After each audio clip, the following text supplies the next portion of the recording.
It's the Nick Nash Podcast. Welcome, everybody. Thanks for tuning in. Want to apologize for having not been around. Took some time off. The whole thing started with trying to rebuild the Nick Nash Podcast studios, which has taken a little bit longer than anybody could have anticipated. So I decided to just dive back into the podcast thing, and we're actually podcasting now from my dining room, or as we're calling it, the Nick Nash Podcast Studios and Eatery. It's very nice. Sounds a lot nicer than it is. So anyway, got a great episode for you here today. My friend Sean Norman, he's a police officer from Brilliant, Ohio, and the mastermind behind the Wells Township Haunted House, which has been consistently named one of the top haunted attractions in the United States, and it's what I consider to be the premier haunted house in the Ohio Valley. A lot of fun if you like to be scared. It's a great thing. Unfortunately, we didn't really get to this podcast until the week of Halloween, which is kind of towards the end of what they're doing. They're actually open. If you're downloading this, listening to it the day that it drops, it's actually open this weekend. That's the last weekend until next year. So get out and go see those guys. They're doing an amazing job. So we're going to talk with Sean about his 17 years of scaring children and adults alike at the Wells Township Haunted House, as well as the art behind a haunted house and the craftsmanship behind a haunted house and all of his fun ideas, where he gets them and how he puts them all together to make basically something that's very, very theatrical, I think. And we'll talk about some other haunted houses and some other spooky haunted things. The Wells Township Haunted House is in a building that was built around the time of the Civil War. And there's a story I want to ask him that I may call shenanigans on, but he says it's true. So that's coming up. Today's episode of the Nick Nash Podcast brought to you by my good friends at Wheeling Threads and WheelingThreads.com. These guys are putting together some of the coolest, most kick-ass t-shirt designs in the Ohio Valley. The dream started with ideas of really fun off-the-wall designs based on Wheeling landmarks like the Suspension Bridge or McCulloch's Leap, and it has quickly spread into all things Ohio Valley and West Virginia, spreading into Pennsylvania and Ohio as well. If you haven't seen some of their designs, check them out online at WheelingThreads.com. I'm always proudly sporting my Moundsville Penitentiary, West Virginia Penitentiary t-shirt by Wheeling Threads. It is very cool. Not only do they have t-shirts, but they're also doing hats, and I understand hoodies coming up for winter. WheelingThreads.com. Oh, and the prints, all of their designs are available on posters that you can hang on your wall. I actually apologize to my friends at Wheeling Threads because I've been telling them I need to pick up a print of the Moundsville Penitentiary design to hang on my art wall at the Nick Nash Podcast Studios and Eatery, but I have not done it yet. So, my friends, I'm sorry. I will be by to pick one up. I promise. Now, the guys at Wheeling Threads are, boy, they're workhorses, and they're shameless self-promoters. If you've heard of Wheeling's Show of Hands competition, they've been in it twice. Somehow, they have not won. I don't get it. I don't understand why. But there's another one next year. Hopefully, these guys will get their due. And I understand that they're looking to open a storefront with that big cash money from Show of Hands. So root them on next year when they're in Show of Hands. And support them now by visiting WheelingThreads.com and checking out some of their really cool designs. T-shirts, hats, posters, hoodies, and more at WheelingThreads.com. And they are presenting today's episode of the Nick Nash Podcast. Speaking of, let's quit gabbing, get right down into it. Mr. Sean Norman, the Wells Township Haunted House, on today's episode of the Nick Nash Podcast. And we're live with the Nick Nash Podcast and the return of the Nick Nash Podcast. We're actually off for a number of months there due to, well, one thing or another. The super spooky Halloween edition of the Nick Nash Podcast with our guest, my friend Sean Norman. Hey, What's up? How are you, Nick? What's happening? How you been? Thanks for coming down. I appreciate it. I appreciate you having me. It's not a short drive to Moundsville from brilliant Ohio. Nah, it says 40 minutes, but I did it in like less than 30. That's 40 minutes Route 7 time. Right, yeah. I beat that. It was a challenge. I considered it a challenge to beat that time. Good. You are the mastermind behind the Wells Township Haunted House in brilliant Ohio. Yeah. How long have you been doing Wells Township? 17 years is our 17th Has it been year. 17 years? Yeah. I am not the mastermind. I just get the credit when things go good. I also get the credit when things go bad. You don't put it off on somebody else when things go bad? I try, but they're too smart for that. Did you start the haunted house up there? This was your brainchild? Without trying to take a lot of credit from other people, there was the haunted house was done in Brilliant on a much smaller scale by the town recreation department, and they were going to close the building down and be done with it. And I had an idea. I had a couple of teenagers from town that approached me, said they'd like to work there, and I thought I worked with the police department, still do. I thought, what a cool idea it would be to get some other police officers together with some other teenagers, good teenagers, not the juvenile delinquents and things like that. And I thought, because there's enough programs for those guys. There's not programs for the kids that do right, that maintain themselves in school and out of school. Long story short, it turned into this massive operation. Now, the building you're in now is not the original building. No. Correct? Correct. You were like up the road a little bit. Yeah, we were up the road in a much smaller. The building we originally actually started in fits inside of our house about 5 times. No kidding. Yeah. Your I don't want to say new building. You've been in there a number of years, but it's that big? Yeah, it's that with the zombie challenge out back included, we're closing in on 20,000 square feet. Wow. That's insane. Yeah, it just keeps getting bigger. So I've been a big fan of the Wells Township Haunted House for a number of years. I first went through it when I was working in radio, and I was actually, I think at the time with WVKF, and you had us out for a broadcast. That was the first time I had been out to Wells Township Haunted House. Quickly became my favorite haunted house in the Valley. Right. I used to go out to, and I don't want to get into turf wars or anything, but I used to go out to Brook Hills. Yeah. Years ago when I was in high school, my wife and I used to go out to Brook Hills. That was always, I thought, a top-notch haunted house. Yes. They're not operating anymore. No. And I always call Brook Hills the granddaddy of them all. Yeah, they were great. If they didn't do what they did over there, a real awesome lady by the name of Madeline, if they didn't do what they did over there, we wouldn't be doing what we're doing over here. Yeah. None of us would. So, I mean, they started something that a lot of people thought were very cool and tried to mimic, and we were just lucky enough to have the right staff to stick around for a while. Yeah. And but the first time that I had been through Wells Township, I thought this is really something. It's a scary haunted house. It's an intimidating haunted house. I don't know that I don't recall ever going through it in the old building.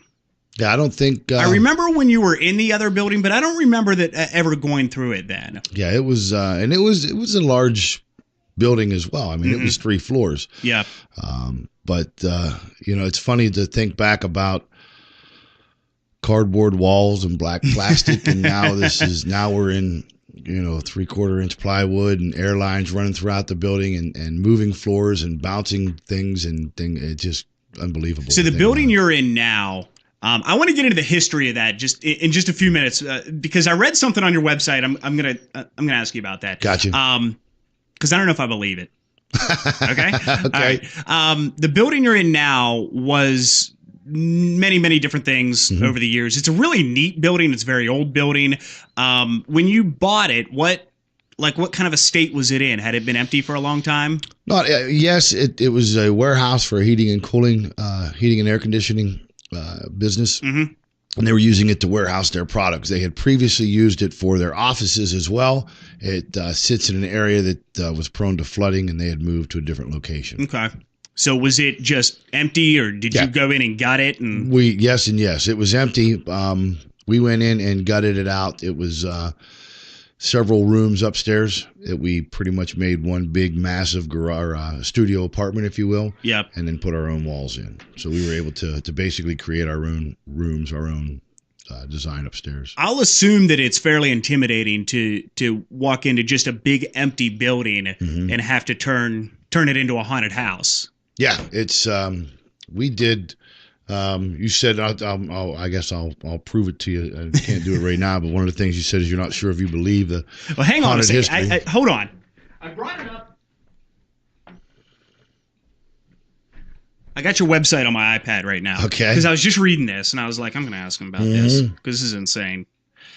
All right, so on your website in the history section, it said the building that you're in now was built in 1836. Correct. And this is directly off the website. The size of the building and its close proximity to the Ohio River and railways made it a desired storage location for the bodies of soldiers killed during the Civil War. Well, here's the thing. Fact or bullcrap?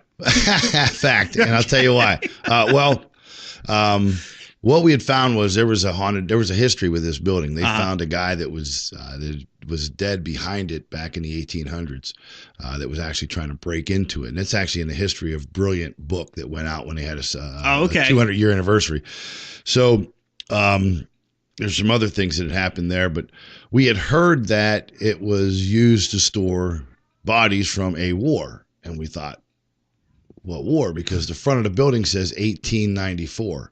Okay. It's got that, we call it the circle on the front of the building. It says 1894. So we have no idea what. It wouldn't have been the Civil War at that. Right. It couldn't have been based on that number. That we were, because by then, the roads and things had been started. Everything had started to change into modern stuff. So we just left it alone, and we couldn't prove it. Mm-hmm. So we didn't want to fake a haunted history because, for obvious reasons. So one of our staff members, I'm certain you remember Christine. Yes. Yes. Very, very creative. Well, she actually went and started researching at the library and spent like hours looking into all of this stuff and started to confirm it. But we're like, it's not true though. It's not possible. The building was built in 1894. Long story short, the previous owner of the building got a hold of me because he had heard we were looking into that as well. Mm-hmm. And he thought it was pretty cool that we had found that out. But he said that was when I want to say extension, the addition. That's an addition to the building. Yeah, the addition was built, and he said the original building was built in 1836. And it starts to make sense. So now your timeline lines up a little bit. Yeah. So then when Christine was able to confirm that, then we started to publish that. We had known it for some time, but didn't publish it because we couldn't confirm it.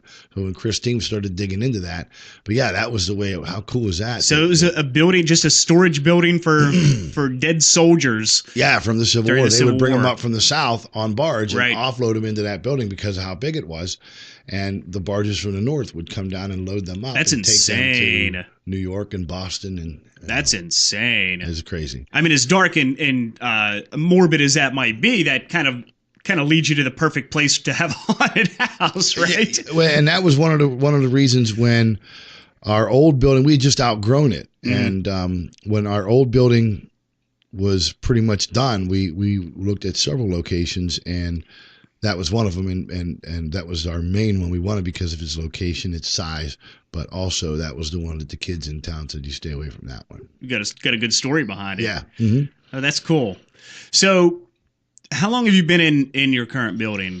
We have been there. Somewhere floating on one of our pages is the first sign we had that showed opening up in such and such. I'm thinking we've been there 10 years? We moved into there our 5th year. So we were at the old location 4 years and quickly outgrew that. Yeah. And we're into the new one. Yeah, whatever that is. Yeah, 11, 12 years now. I'm going to show you this. Take a look at that picture. All right, this is the inside taken April 2003 at Wells Township Haunted House. So that's when we moved in. Now, get out. You see it? Yeah. Now, I didn't see it. That's a 16-year-old took that picture. Now, come on. All right. So for the listeners, I'm looking at this picture. And if you look beyond it, there's somebody sitting against the wall. There's a ghost in that picture. Yeah.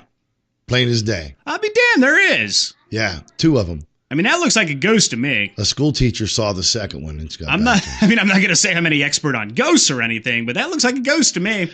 I didn't see it at first. We went through the kid that he's not a kid now, but he's a great dude. But he came through with us and was taking pictures. When we toured the building when we were preparing to buy it.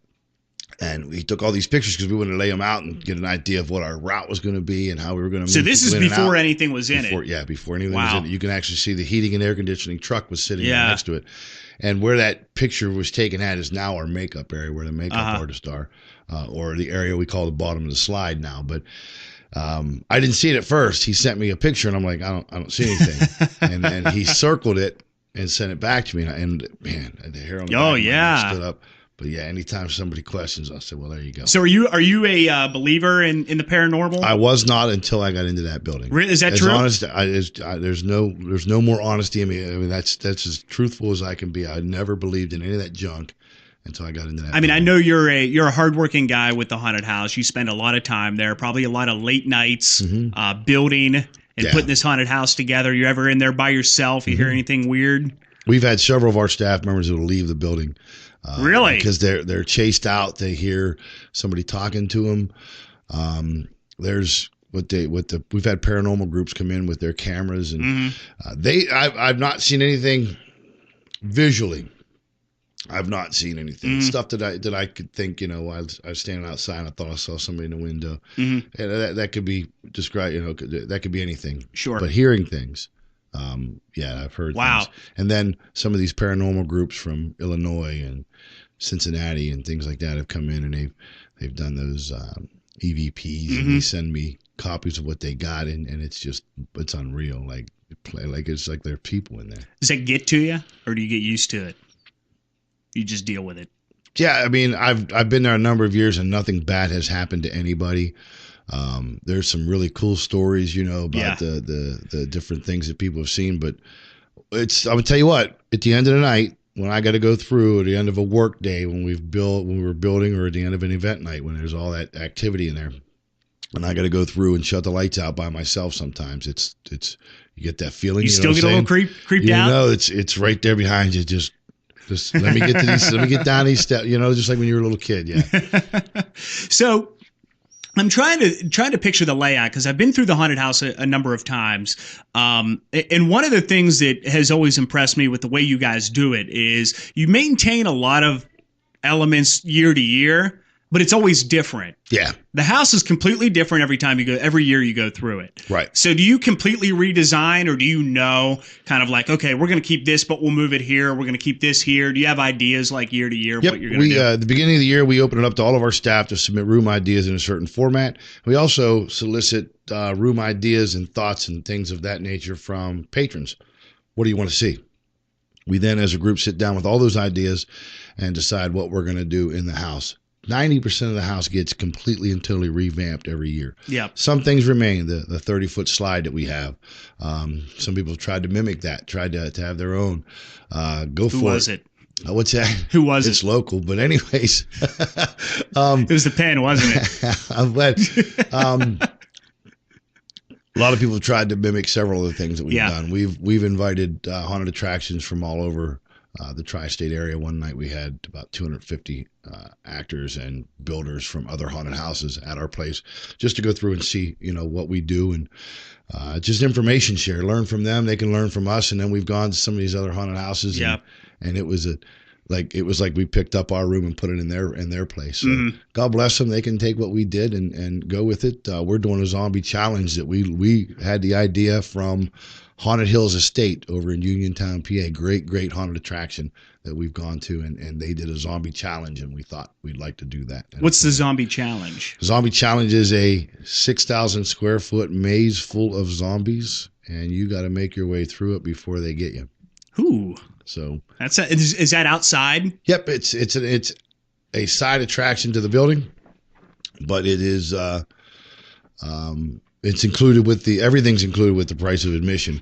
There's no upcharge for it, but what they do is I'll let the cat out of the bag. We put the flag football belts on, and you got to make it through there. No running. Oh, okay. Come on now, we got to make it somewhat fair for the zombies. But it was, and the zombies try to get your flags. You try to make it out before they get your flags. That's cool. Yeah, that's it's a fun better idea. better than getting bit. That's absolutely. We did have to give stern warnings to a couple of the zombies for biting them.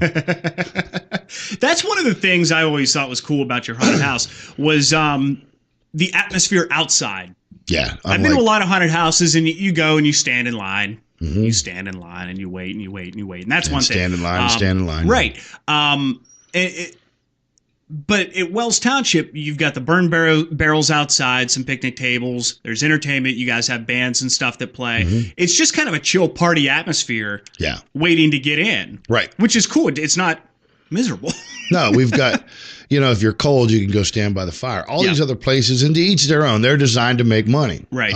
We've got a 100% volunteer staff, so nobody's on the payroll. Right. So there's no, we don't have to, once we pay our bills, whatever we make, we can use to build next year with. So we're not trying to meet any sales quotas, anything like that. So to each their own. Ours is not designed that way. So when you get there, you get your wristband and you hang out in the yard. Most places you're stuck. If you got to go to the bathroom, you're stuck. If you want a hot dog, you're stuck. If it's cold, you want a hot chocolate, you're stuck. Ours, you can go stand by the fire. You can do the zombie challenge. You can drop quarters and scare people inside the house live. You can check out the gift shop. You can What's that? Hold on. Let's go back. What's the drop in the quarters? It's called the U-Scare. It's a right beside the gift shop. There's 4 different camera views from inside the house at different locations. While people are walking through it. You can stand there, watch and listen. A group of people go through and drop a quarter into a corresponding slot. There's 4 different spots for 4 different views, and you provide the scare live inside the house. Wow. Yeah, it's really cool. And that was built from the ground up by a very talented guy that moved on. But you drop a quarter and it activates a scare inside the house live at that moment. You see it and hear it. And you get to sit there and watch it on the screen. Yep. That's amazing. Yeah, I could sit there with rolls of quarters all night long. Especially we get coming up like this weekend's our final right regular or irregular. See what I did there? The regular haunt tours are this weekend, and then the following weekend, the first weekend in November, is that Lights Out, which is a completely separate, totally separate animal, and that's a fun time to use that. So that's completely dark. You're walking through the haunted house. If what that means? You and our two lady friends go, there's just the 4 of us in a group, not 10 like a normal haunt night. Very intimate group sizes. It's only if it's just us 4, fine. If it's only us 2, fine. We don't care. You have to sign a waiver, okay? That's how you know it's good. And it's 1 glow stick per group. Oh, not everybody, and it's completely dark. There's no lights on in the house. Total darkness event. There's no tour guide. They open the door, throw your glow stick in, and tell you good luck. Wow. And we are loaded with bad people looking to do bad things. I got to do that. It's fun. Is that next weekend? That's next weekend, first weekend in November. We did one in April and it went viral. You did one in April? Mm-hmm, April for Friday the 13th. Oh, gotcha. So do one in the off season. Yeah, we actually did one in April, and we had Friday the 13th in April and a Friday the 13th in July. Oh, that's cool. Cool idea. Yeah, pretty good turnout. So I was thinking today, I was like, well, Sean's coming down tonight. We're going to talk about the haunted house. And I was thinking about all these different things and all my favorite things from the haunted house.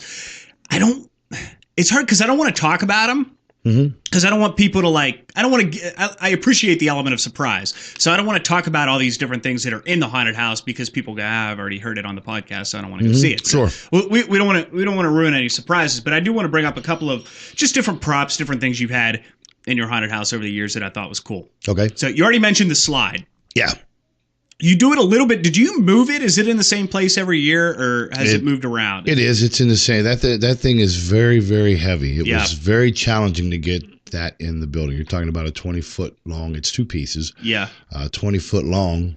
The main part, and then the lower part is another 10 feet. But to try and navigate that through the walls and so it pretty much stays put. Yeah, it took. I think we had 14 people loading that onto the. Wow. You did the thing with it was almost like a video game with the guns and the zombies. Yeah. You still have that? We still have that room. That's in essence, that's a simulator. We take a video. This year it has, you go on a ride with a couple of our favorite characters, Pappy and Sparky the Clown. But that is a room built within a room. It's all steel framing, airbags.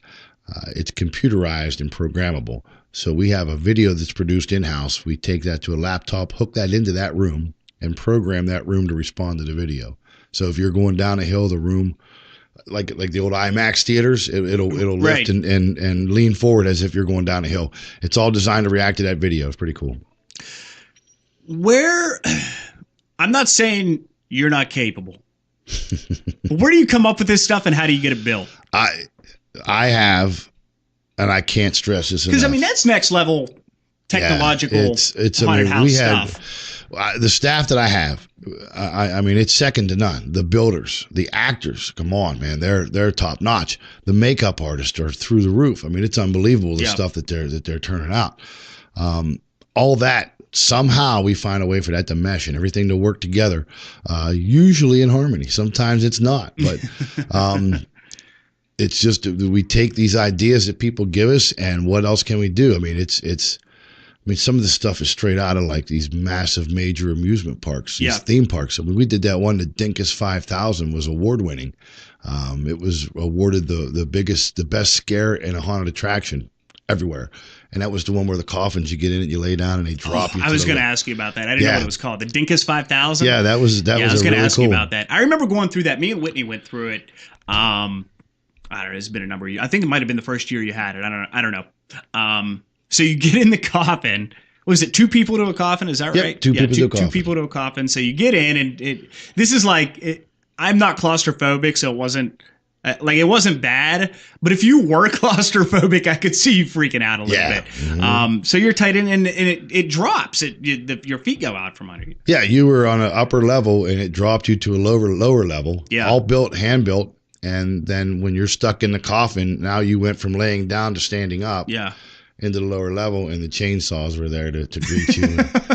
Yeah, it was really cool. There was a lot of work that went into that. Now, stuff like that, do you see that happen in other haunted houses, or do you see it at a convention or something, and you kind of go and take it, or is this all stuff that you guys have come up with yourself? That we came up with ourselves. Don't get me wrong, there's things we're going to see. I've been to probably 100 haunted houses. Yeah.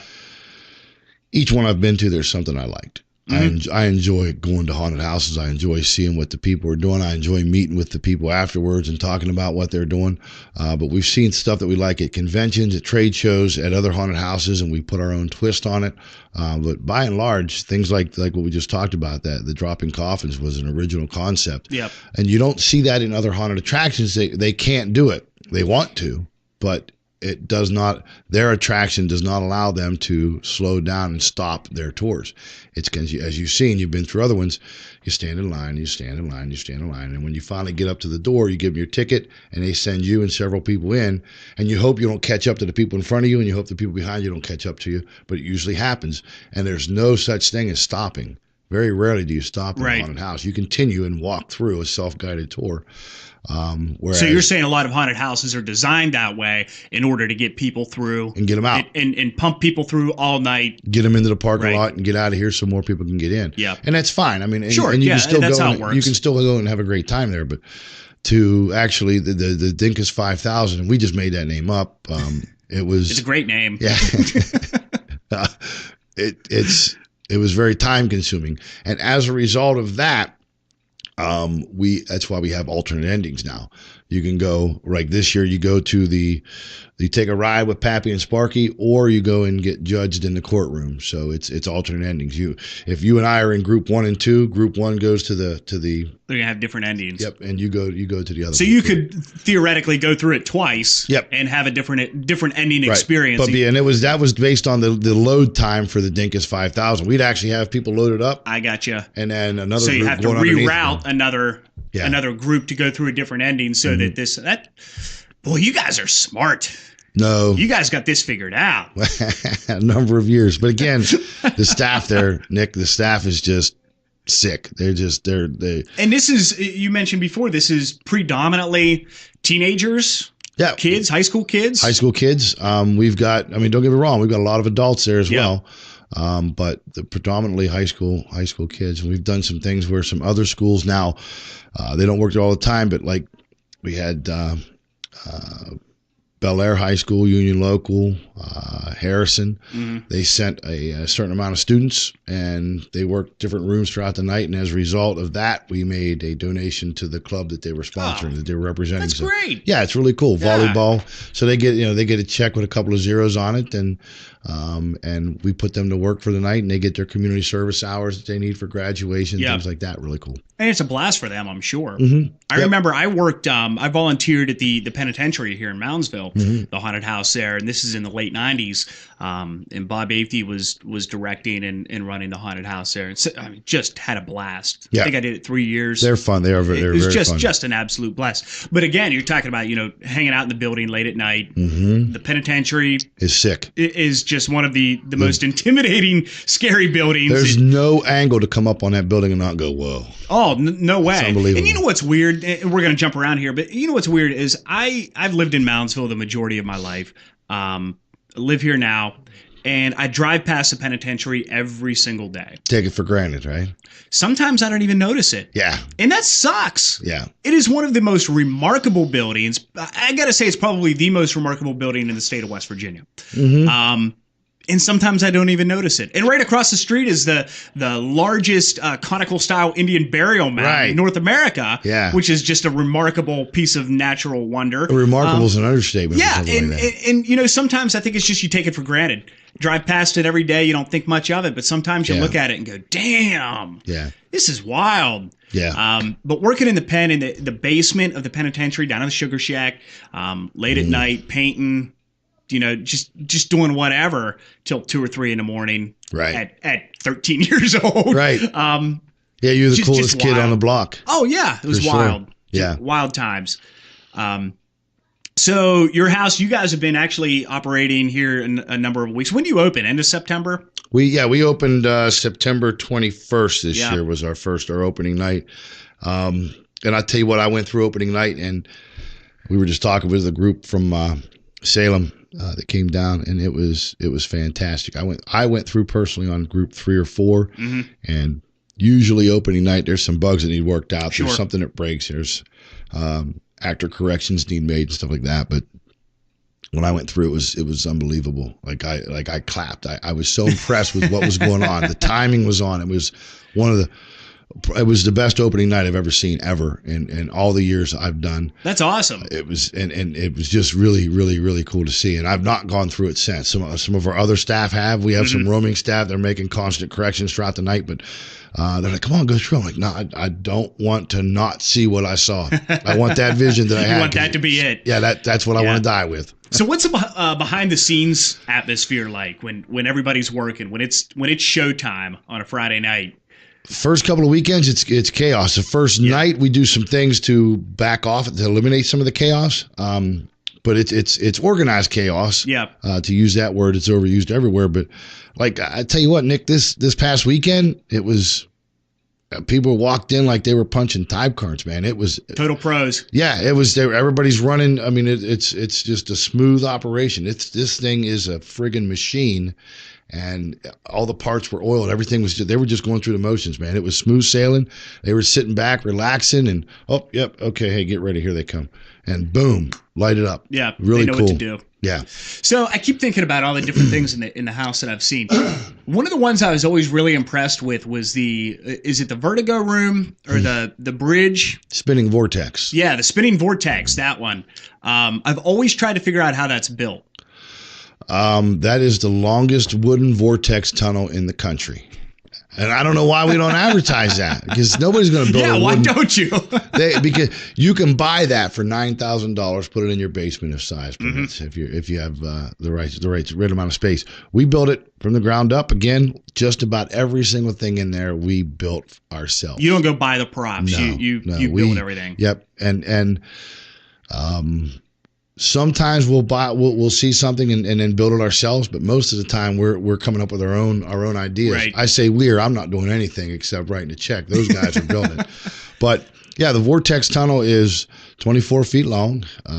It is heavy duty bolts. It's pressure treated lumber. It's 2x, I think there's 4 2x12s going that way, and then the decking boards across it. Yeah, and then it's got the glow paint.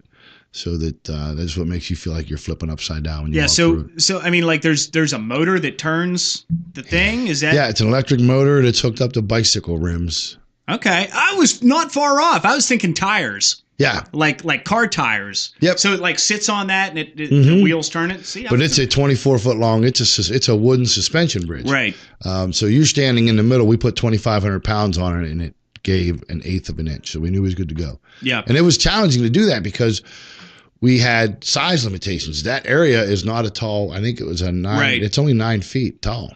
Wow. So, That's wild. yeah.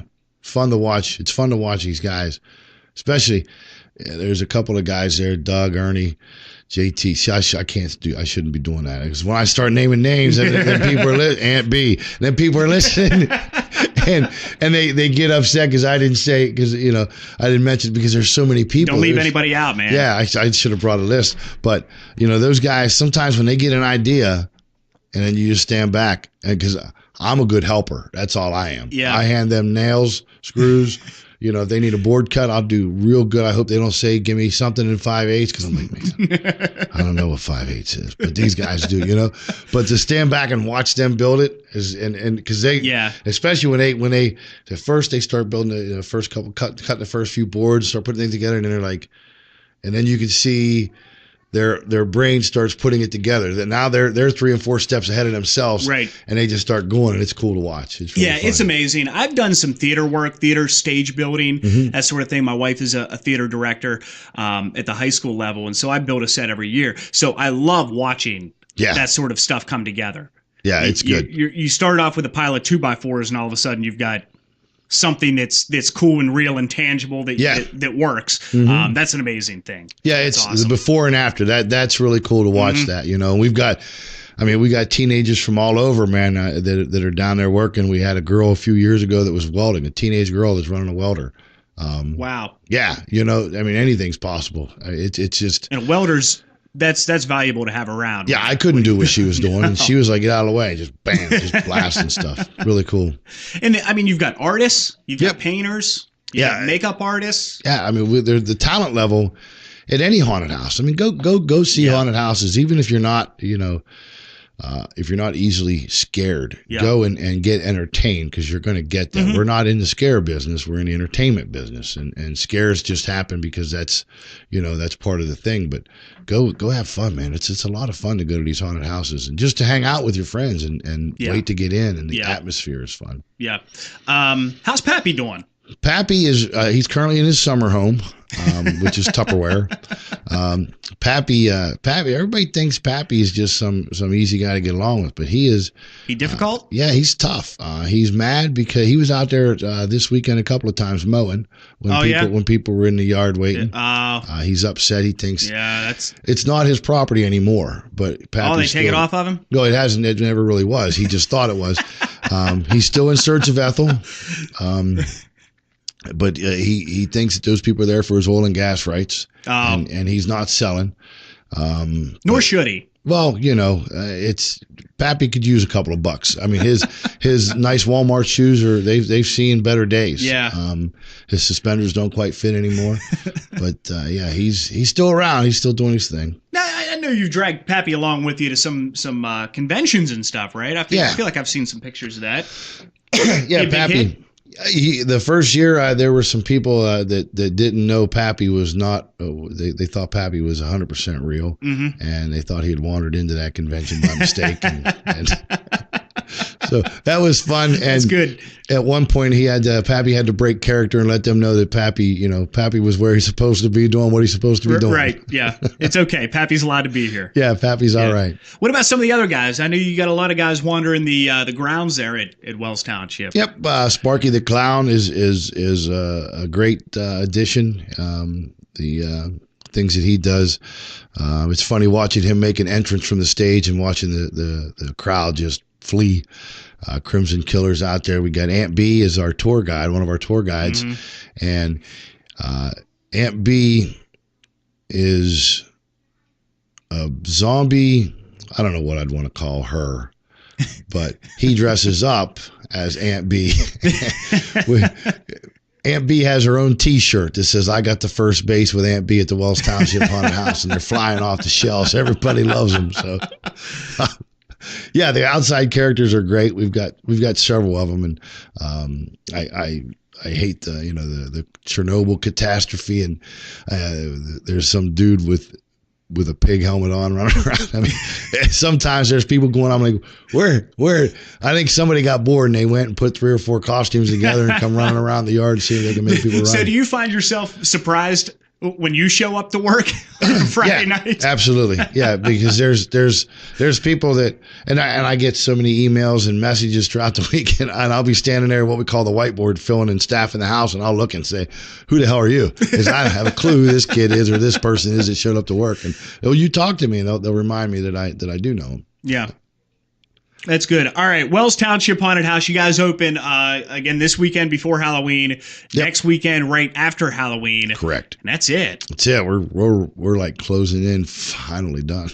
That's unbelievable. It went fast. It came up on us fast. Yeah. And it went by fast too. And you guys did a lights on tour this year too, didn't you? Yeah, for the little guys. The kids? Yeah, very cool. We hook up with Moving and Grooving Productions. He cuts us a great deal on price, and we close down the street 20 giant inflatables. And oh wow, you make a whole event out of it. Yep. So the kids can they're dressed like how our actors are dressed normal. No lights, no scare content whatsoever, no makeup, and the kids get to tour the house and meet the actors and see what goes on in a haunted house. And that's awesome. That's a great idea. Yeah, it's pretty cool. You have a big turnout, a lot of kids. Yeah, we have a few hundred kids. It's a just shy of break-even event for us. Mm-hmm. It's never really been about, in the past, we did it on a smaller scale.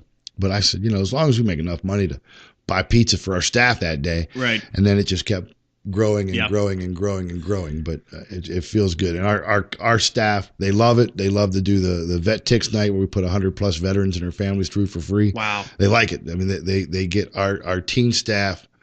The teenagers don't get enough credit. There's too much negativity out there. We got good kids around here that are doing good things. And you're right. And I think it's amazing that you've got that much talent and that much volunteer work. Mm-hmm. You've got that many kids willing to come to work every weekend. Yeah. And put together this thing that they can be proud of. Yep. And that before and after. And that's amazing. You're talking 12,000 plus man hours invested in each year. Oh, I believe it. Yeah. How many people you push through every night? The max, we did the Lights Out tour in April. We did almost 3,000 people. In April? I'm not kidding you. It went nuts. We had people from 5 hours away showing up there. People, the hotel, they were booking hotels and things like that. Unbelievable. Yeah. So we do. See, don't say you never did anything for the economy, right? Right. Probably